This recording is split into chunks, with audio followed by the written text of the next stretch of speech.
inclusive parecería una profecía, porque eso lo hizo hace mucho tiempo, y sin embargo hoy la gente va detrás de todos esos amigos cibernéticos y tienen miles y millones de amigos, lo cual me parece un poquito irónico tener tantos amigos extraños y no tener una relación tan cerca con los que comparten el hogar, porque ese es un fenómeno que está pasando hoy día.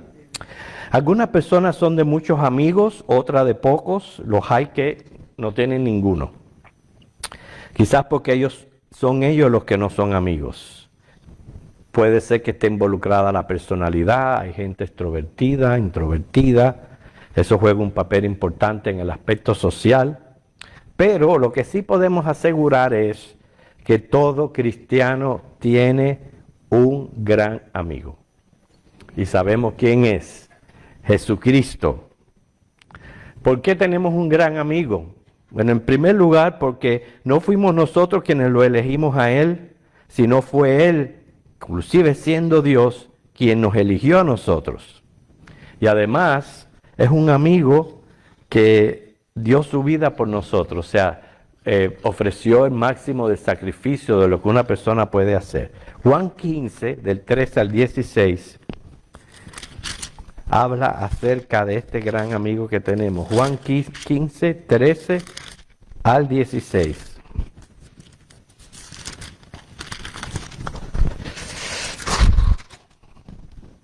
Nadie tiene mayor amor que este, que uno ponga su vida por sus amigos.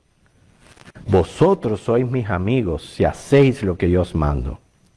Ya no os llamaré siervos, porque el siervo no sabe lo que hace su Señor, pero os he llamado amigos, porque todas las cosas que oí de mi Padre os las he dado a conocer.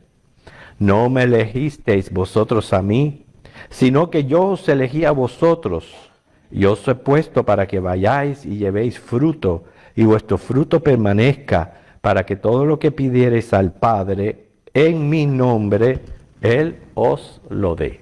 Preciosa declaración de amistad que nos hace el mismo Señor. Yo pienso que la relación de amigos es muy especial. ¿Por qué? Porque de los padres, de los hijos, de un familiar que nos unen lazos sanguíneos, se espera por naturaleza que nos amen, se interesen, ¿verdad? Se preocupen por uno. Pero cuando una persona que no es pariente nos manifieste amor, eso de verdad es digno de valorar mucho.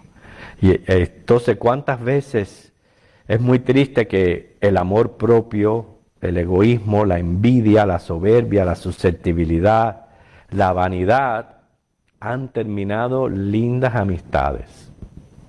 Hay personas que se pasa uno haciéndole favores y favores y favores y basta un no para ya acabar con la relación. Es muy triste, los celos también, ¿ok? Pero te pregunto algo, si fueras otra persona, ¿te gustaría tenerte a ti mismo como amigo? Piensa, si fueras otra persona, ¿te gustaría tenerte a ti como amigo? ¿Verdad? Sí. ¿Por qué toda esta disertación acerca de la amistad? Porque nuestra parábola que se encuentra, vamos a buscar Lucas 11, 5 al 8, se trata de amistad.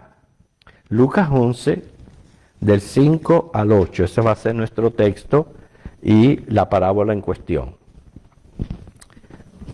Lucas 11, del 5 al 8, vamos a proceder primero al aspecto literal, luego al didáctico, la enseñanza y por último la aplicación. Lucas 11, 5 al 8. Les dijo también, ¿quién de vosotros que tenga un amigo va a él a medianoche y le dice, amigo, préstame 3 panes, porque un amigo mío ha venido a mí de viaje y no tengo que ponerle delante? Y aquel respondiendo desde adentro le dice, no me molestes, la puerta ya está cerrada y mis niños están conmigo en cama, no puedo levantarme y dártelos. Os digo que aunque no se levante a dárselos por ser su amigo, sin embargo por su importunidad se levantará y le dará todo lo que necesite. Una parábola que tiene mucha, pero mucha enseñanza. Vamos a verlo literal. Esto es un caso raro, una situación prácticamente poco común. Pudiéramos llamarle inclusive hasta una hipérbole, una exageración. Pero sigue siendo una enseñanza. Imagínense que un amigo visite a otro de noche, interrumpiendo su descanso, para pedirle prestado 3 panes, por la simple razón que otro amigo llegó de repente a visitarle sin avisar y no tenía que brindarle. Es un caso poco común. Y que este que dice ser su amigo, repito, que lo acaban de despertar muy molesto, lo manda bien lejos y le niega la petición. De verdad que es algo muy serio. Así que el pedido era 3 panes para un visitante repentino. Y eso nos tiene mucha, pero mucha enseñanza. El Señor enseña que aunque fue inoportuno, por el mero hecho de ser su amigo, debió levantarse, atenderle y suplirle su necesidad. Por el mero hecho de ser su amigo. Ok, es cierto que no era una emergencia. Ya era de noche, toda la familia estaba durmiendo. Si no estaba preparado para recibir visitas, el otro amigo bien hubiese podido esperar a la mañana para comer. Porque, ¿qué podemos decir? ¿Qué hambre tiene el chico? El caso es que de acuerdo con el Señor, por la amistad, debió atenderlo. Así que hermanos, vamos a ver qué extraemos de esta figura retórica. El Señor la emplea en sus enseñanzas. ¿Qué es la realidad que se trata de exagerar? Además de la amistad, porque está mencionada la amistad, verdaderamente no es la esencia en sí de la parábola. La esencia en sí es la confianza o la fe en Dios. Esa es la esencia que perseguimos y es lo que nos va a enseñar. La confianza que caracteriza una amistad. Por eso digo, no solamente esperamos amigos, debemos ser nosotros amigos. Y comportarnos de una manera tan empática que la otra persona tenga toda la confianza de venir a uno y presentar cualquier necesidad sabiendo de que va a tener un sí y no un no. ¿Por qué? Porque los amigos no son solo para pasarla bien, divertirse, tener con quien compartir. La amistad es también para decir presente, cuenta conmigo cuando hay una necesidad, cuando todo va bien. Yo creo que uno de los ejemplos más hermosos de amistad es la relación de David con Jonatán. Muy inspiradora esa historia. Eso sí, Benjamin Franklin dijo algo, un consejo muy pero muy bueno. La amistad aumenta visitando los amigos, pero visitándolos poco. Vamos a ver el contenido didáctico de la enseñanza. ¿Okay? Ya repito, la verdad central que cierra la parábola. Según el trasfondo, porque es aquí, este es uno de los textos donde tenemos que ver el trasfondo o los contextos. Según el contexto anterior, que lo podemos leer, el Señor estaba enseñando a sus discípulos acerca de la oración, dándole el modelo del Padre Nuestro. Miren los versículos del 1 al 4. Aconteció que estaba Jesús orando en un lugar, y cuando terminó, uno de sus discípulos le dijo: Señor, enséñanos a orar, como también Juan enseñó a sus discípulos. Y les dijo: cuando oréis, decid: Padre nuestro que estás en los cielos, santificado sea tu nombre. Venga tu reino, hágase tu voluntad como en el cielo, así también en la tierra. El pan nuestro de cada día, dánoslo hoy. Y perdona nuestros pecados, porque también nosotros perdonamos a todos los que nos deben. Y no nos metas en tentación, mas líbranos del mal. En otras porciones de los evangelios que dice: porque tuyo es el reino, el poder y la gloria, por los siglos de los siglos. Amén. Pero como podemos ver, según el contexto que le antecede, el pensamiento primario apunta hacia la inoportunidad y la insistencia en la oración. Eso es lo que está apuntando. Nos anima a orar de esa manera, a orar con confianza. Saber que puedo hablar con Dios por medio de Jesucristo, único mediador entre Dios y los hombres. Saber que a Dios nunca lo molestamos, nunca le somos importunos. Inclusive sabemos que podemos hablar con Él 24/7, sea de noche, sea de madrugada, a cualquier hora le podemos invocar. Y así como se espera que un amigo atienda a otro, aunque sea inoportuno, nuestro Dios, nuestro Padre Celestial, verdaderamente nos atiende. Inclusive Él dice que insistamos en las peticiones, aunque aparentan insignificantes. Les quiero presentar varias situaciones, porque hay quienes en este aspecto cometen errores que tenemos que evitar. Y espero que aquí no haya ninguno de esos casos. Hay quienes cometen el error de no orar por ellos mismos. Y es una humildad impresionante, pero bien vana. Vana, completamente. Es un error. Y es un error que la misma Biblia contradice. Porque bien claro dice Filipenses 4:6, sean conocidas vuestras peticiones delante de Dios en toda oración y ruego con acción de gracia. Fíjate, vuestras peticiones, las que usted tiene, déjeselas saber al Señor. Primera de Tesalonicenses 5:17, que dice, que es uno de los textos más cortos, orad sin cesar. ¿Qué? Ese es un error, así que evitemos ese error, porque verdaderamente yo siempre digo que hay veces, sí, es bueno interceder, pedir oración, ora por mí, mi hermano, ora por mí, pero cuán bueno es también que el doliente se acerque al Señor y ore, como aquella mujer con flujo de sangre que dijo, si yo toco ese manto yo me voy a sanar. Ve que ella misma quiso esa sanidad y Dios obró el milagro en su vida. Otro error. Hay quienes dicen que Dios está sumamente ocupado con los problemas grandes del mundo como para molestarlo con insignificancias. También es un error, hermanos. ¿Por qué? Porque eso es desestimar, minimizar su omnipotencia. Dios es, hermano, omnipotente, omnipresente y omnisciente. Una vez encontré una ilustración que a mí me impresionó mucho, porque nosotros estamos impresionados por toda la naturaleza y todo lo que vemos a nuestro alrededor, pero hubo un fotógrafo que le gustaba tomar fotos esas microscópicas, y él le tomó foto a 200 copos de nieve. Todos terminaban con 6 puntas. Y no había uno igual a otro. Para que ustedes vean la grandeza de Dios. Si Él se encarga de diseñar la nieve, que nosotros sabemos que es incontable la cantidad de copos que caen en el mundo, ¿cómo Él no va a atendernos en nuestras cosas insignificantes, que para nosotros pensamos que son insignificantes?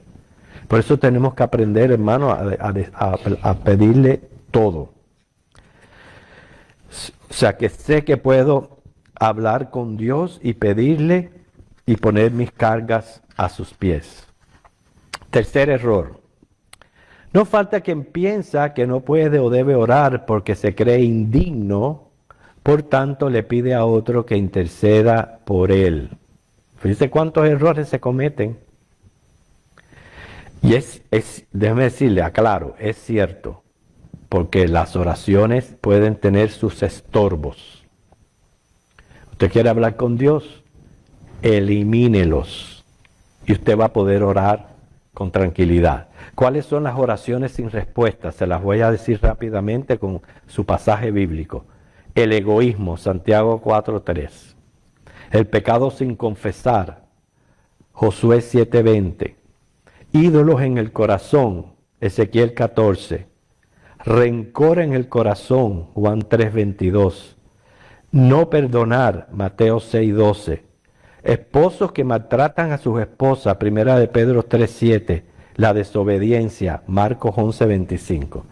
Todas esas son estorbos a la oración. Usted quiere hablar con el Señor, elimínelos. Y ya usted va a poder hablar, pero esa tendencia de pensar de que yo no puedo hablar con Él, voy siempre a otra persona que la encuentro más digna que yo, es inclusive hasta contra la gracia, porque es que todos somos pecadores. Si fuera por dignidad, ninguno de nosotros mereciera llegar ante el trono de gracia. Ninguno. Y aparte de eso, que según Pedro, Dios nos hizo a todo real sacerdocio. Quiere decir que ya no tengo por qué tener una persona intercediendo por mí. Yo puedo interceder también. Pero claro, quitando estos estorbos. Cuarta situación. Hay veces que pensamos que no sabemos orar. Bueno, ahí está el caso de los discípulos. Le preguntaron a Jesús, Señor, enséñanos a orar. Y nosotros comúnmente decimos tan sencillo, no, porque orar es hablar con Dios. Es cierto que orar es hablar con Dios. Sin embargo, a veces no atendemos, y esto yo me canso de repetir una y otra vez. Y aún así sigo escuchando, inclusive hasta líderes que oran y no mencionan el nombre de Jesús. No lo mencionan. Oración vana. ¿Saben por qué es vana? Repito, ninguno de nosotros puede entrar ante el trono de gracia. Él fue el que abrió ese camino con su sacrificio. Y Él está intercediendo sentado a la derecha del Padre precisamente para interceder por nosotros, porque nosotros por nosotros mismos no podemos. Inclusive hasta el Espíritu Santo ayuda a pedir como conviene. Entonces, fue el mismo Señor quien nos mandó a orar en su nombre. Ya lo leímos en este texto de Lucas 11, también en Juan capítulo 14, 13 al 14. Juan 14, 13 al 14, que dice, y atienda, póngale atención cuando la palabra repite. Si repite es porque tiene mucha importancia. ¿Okay? Dice, y todo lo que pidiereis al Padre en mi nombre, lo haré, para que el Padre sea glorificado en el Hijo. Si algo pidiereis en mi nombre, yo lo haré. 2 veces lo repite el Señor por la importancia que tiene eso. En nuestras vidas es un condicionante. Si tú no cumples el condicionante, tu oración no llegó. No llegó para nada.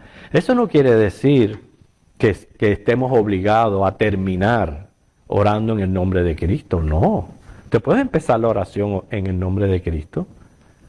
En el nombre de Cristo te pido, Dios, esto. Lo puedo hacer en el medio de la oración, pero no puede faltar. No puede faltar, porque Él es quien ha abierto el trono de gracia. Y por eso leemos otro texto que es Hebreos, el capítulo 10, 19 al 23, para dar énfasis al hecho del ministerio intercesor de Jesucristo como mediador. Dice, así que, hermanos, teniendo libertad para entrar en el lugar santísimo por la sangre de Jesucristo, ve que fue por Él solamente que podemos entrar a ese lugar, por el camino nuevo y vivo que Él nos abrió a través del velo, esto es de su carne, porque recuerden que cuando Él murió, ocurrió aquel terremoto que rasgó el velo de separación, para ya tener acceso directo a ese lugar santísimo. Y teniendo un gran sacerdote sobre la casa de Dios, acerquémonos con corazón sincero, en plena certidumbre de fe, purificados los corazones de mala conciencia y lavados los cuerpos con agua pura. Esa es la invitación que nos hace el Señor. Hebreos 10, 19 al 23. Entonces, no pensemos En ningún momento que el trono está cerrado para mí y abierto para otros. No pensemos eso. Por eso es que es inaudito cuando las personas le piden a santos intercesores o a sacerdotes. Eso es totalmente contrario a lo que Dios ha establecido en medio, por eso es su palabra. Orar es por gracia, no requiere de méritos propios ni de palabras elocuentes. Entonces este es otro aspecto a tener en cuenta a la hora de la oración. Hablemos con Dios sin vanas repeticiones. Yo inclusive digo con todo respeto, babosadas, porque hay gente que ora babosadas. No es verdad, incoherencias, que es lo que se ha convertido en la oración modelo, que las repiten y las repiten y las repiten, y es vano lo que dicen. Siempre hablan lo mismo, siempre, y hasta en el orden, todo es lo mismo. Así que no debemos de hacer eso. Dice que un viajero iba por esos estados del centro del país, donde ocurren muchos tornados, y de pronto se encuentra con una pequeña iglesita católica, y cuando veía venir un tornado y decide entrar a la iglesia para refugiarse, ¿no? Y cuando entró estaban todos los devotos rezando, primero el Ave María, luego que si Padre nuestro que estás en los cielos, que está de ahí repitiendo y repitiendo y repitiendo. Y de buenas a primeras levanta la vista al techo y ve que el techo se estaba cayendo y dice a las tablas, y empezaron 2 por 1, 2, 2 por 2, 4, 2 por 3, 5.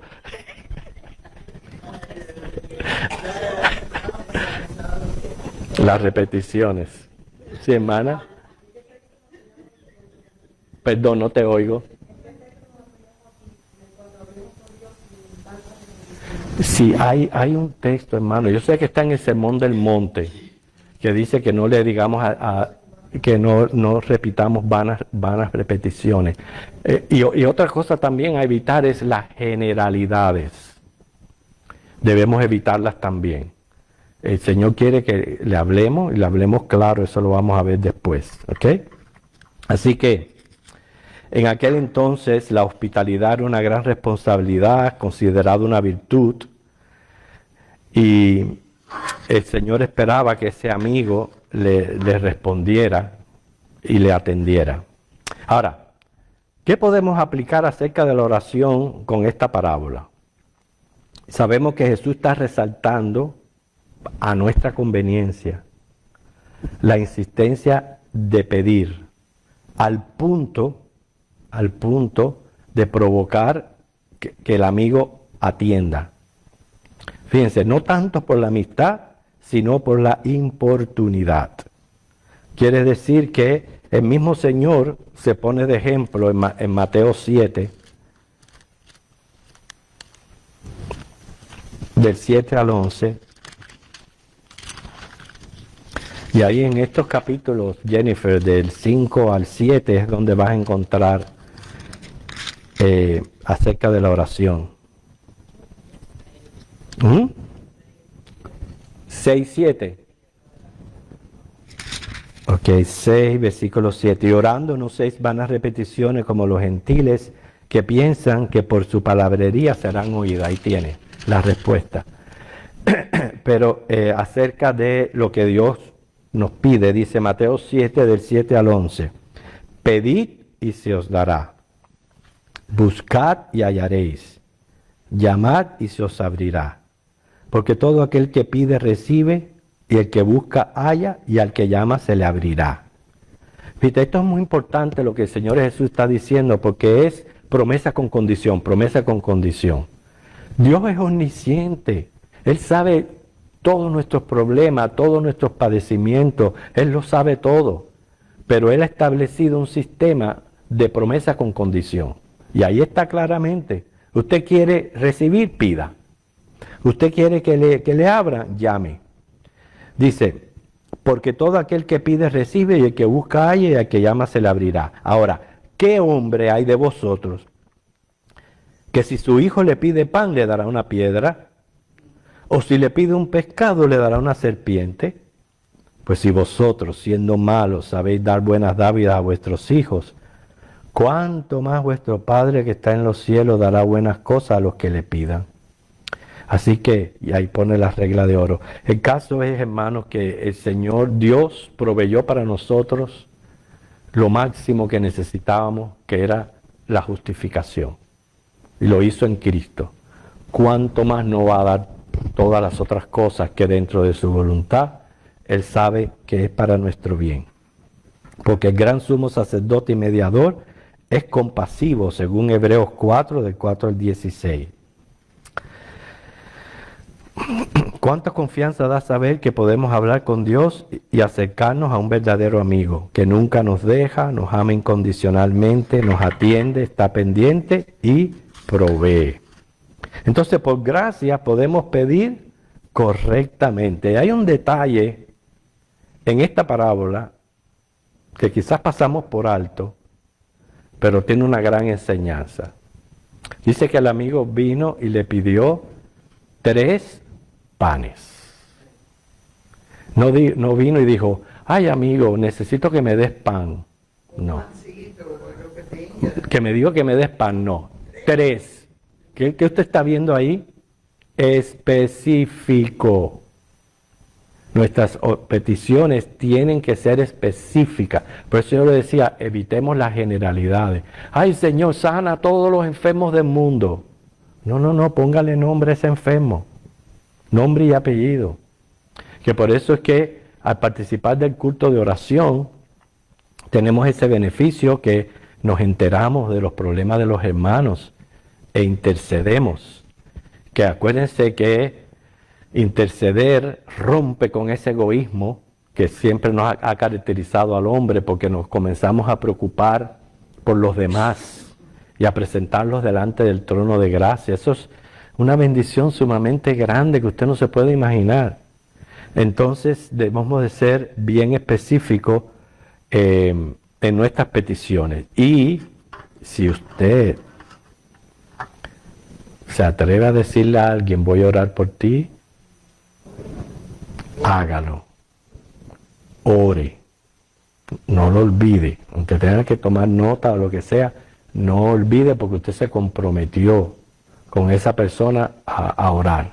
Muchas veces lo decimos y cuando nos pregunta, ¿oraste por mí? Ah, sí, yo me pasé orando. Mentira, no se pasó orando. Bueno. Así que hay que insistir en nuestras peticiones. Todos nosotros tenemos peticiones delante del Señor. Todos.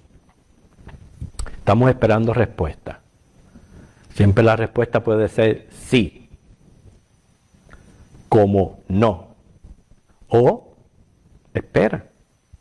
Pero lo que sí sabemos, como dice Pablo en Romanos 8, que si amamos a Dios, todo va a obrar para bien. Eso sí es cierto, que Dios siempre tiene lo mejor para nosotros, porque en su omnisciencia Él ve el futuro. Nosotros vemos solo el presente, pero Él puede ver más allá y sabe exactamente qué es lo que nos va a convenir y siempre desea lo mejor para uno. ¿Okay? Debemos hablar palabras sencillas. Fíjense, mencionando, no vamos a hacer un estudio de Padre Nuestro porque no nos corresponde, pero esa oración modelo, que lo que nos está enseñando es que la oración no debe ser solamente peticiones y ya. No, tiene que incluir adoración.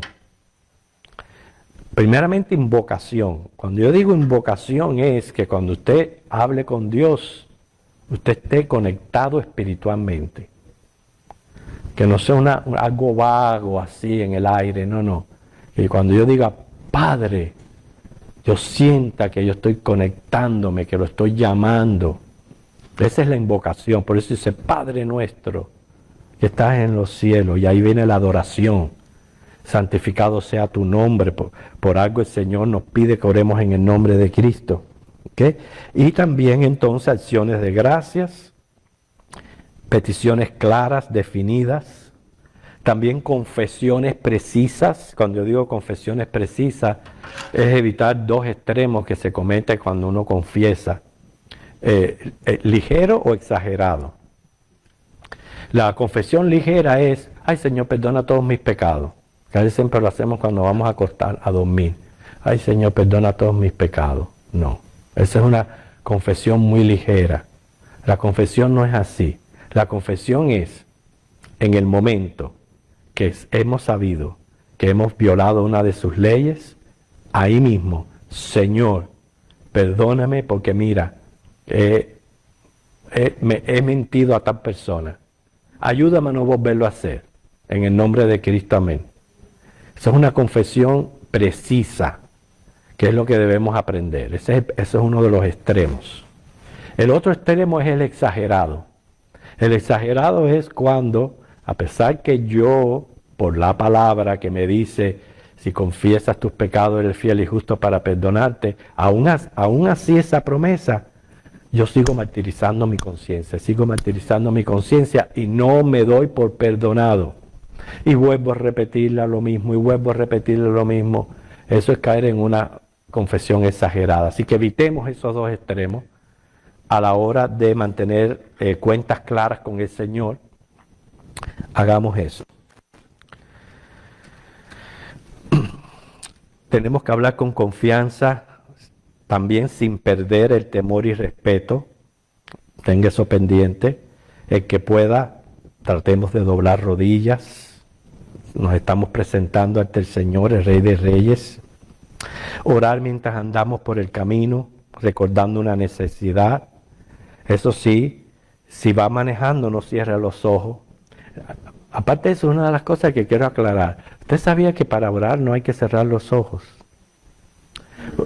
Uno lo cierra para nuestra concentración y mantenernos en el hilo, pero no es necesario cerrar los ojos, no es una cosa que es una condición. ¿Ok? Se cuenta de un país, dice que cuando inventaron esos tapasoles que ponemos para que el sol no le dé a los carros, aumentaron los accidentes. El caso es que, hermano, oremos de todas maneras. En tercer lugar, y ya por último, por gracia podemos interceder. O sea, aquí tenemos un amigo pidiendo por otro amigo. La intercesión es algo que agrada mucho a Dios. Inclusive, y esto lo repito por la importancia, le hablamos a un Dios presciente, un Dios omnisciente, un Dios que lo sabe todo. Pablo le dijo a los efesios, oren por todos los santos. Efesios 6, 18 al 19. Oren por mí. Fíjate, Pablo, que era un hombre que Dios lo usó para hacer milagros. Él mismo dijo, vio la necesidad de decir, oren por todos los santos. Y no se olviden de orar por mí. Eso lo dijo en Efesios 6, 18 al 19. Por eso cuando alguien te dice, estoy orando por ti, sienta la sinceridad, el interés y el amor. Y eso verdaderamente no solamente le agrada a Dios, pero piensa en esto. Eso es algo que solo se aprecia en la iglesia de Cristo. Que otra persona genuinamente se interese por uno, hermano, eso es algo milagroso. Usted no lo ve en ningún lado, en ningún lugar. Solo se ve en la iglesia de Cristo. La intercesión demuestra que no somos egoístas, que el amor que Dios ha derramado en nuestros corazones me ha hecho genuinamente sensible y empático a las necesidades de mi hermano. Y más que todo, ya para llevarnos a casa, seamos diligentes en participar de los cultos de oración. Es sumamente importante para nosotros. Así que hemos atendido. ¿Cómo se llama la palabra de hoy? El amigo importuno, que es Lucas 11 del 5 al 8. El amigo importuno. Como ustedes pudieron ver, el énfasis de la parábola no está tanto en la amistad. La amistad es buena porque Dios se está presentando como un amigo a quien podemos importunar en cualquier momento. No, ni se va a poner bravo, ni se cansa de escucharnos, ni nada. Eso es una verdad de la parábola. Pero realmente la enseñanza verdadera es motivándonos a la oración, a que oremos y que intercedamos unos por otros. El Señor les bendiga.